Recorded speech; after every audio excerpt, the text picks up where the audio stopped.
This popcorn-style review contains scenes from another video.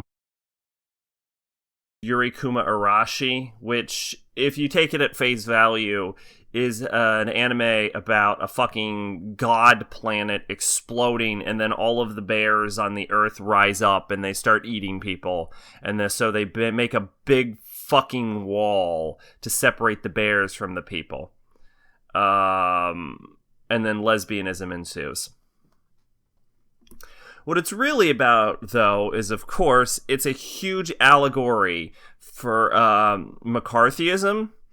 You see, the girls represent, Western civilization, and the bears represent the communist civilization. The wall that separates them is, of course, the Iron Curtain, and the invisible storm that the girls inflict upon each other represents the McCarthyist witch hunt that occurred during the time.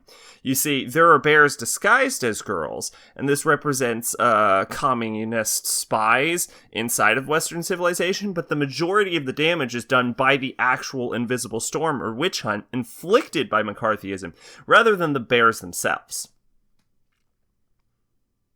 I'm joking. No, if I'm being entirely honest, I'm not quite sure what Yuri Kuma Arashi was trying to say or what it was about. My initial idea was that it was about, like, the treatment of gay people in Japanese society and how they were, like, ostracized or excluded, as the show loved to say. And kind of like pushed to the side, and the invisible storm, I assumed, was like the pressure of society, like pressuring them to conform to heterosexuality, or at the very least to keep them in the closet and not speak about their own homosexuality, and keep it under wraps.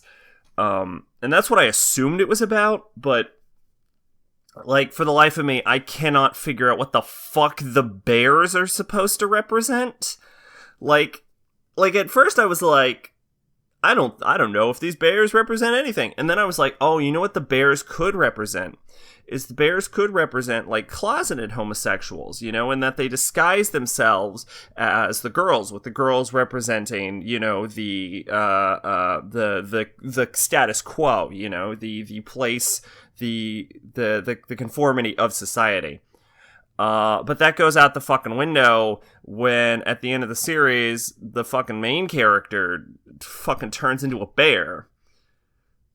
So does she go into the closet? So that fucking whole idea gets thrown out the window. And I'm like, okay, maybe the bears are the opposite of that. Maybe the bears are like openly gay people. That doesn't make any fucking sense either, because the bears disguise themselves as the girls. So I don't know what Yuri Kuma Arashi is about. That's what I'm saying. I'm sure it's some kind of allegory for Japanese treatment of gay people, and I probably just don't get it because I'm not Japanese. That's my guess. Twitch and Discord in the description. I've been Sacrobolic. You're Envoy of Hope. Bye-bye.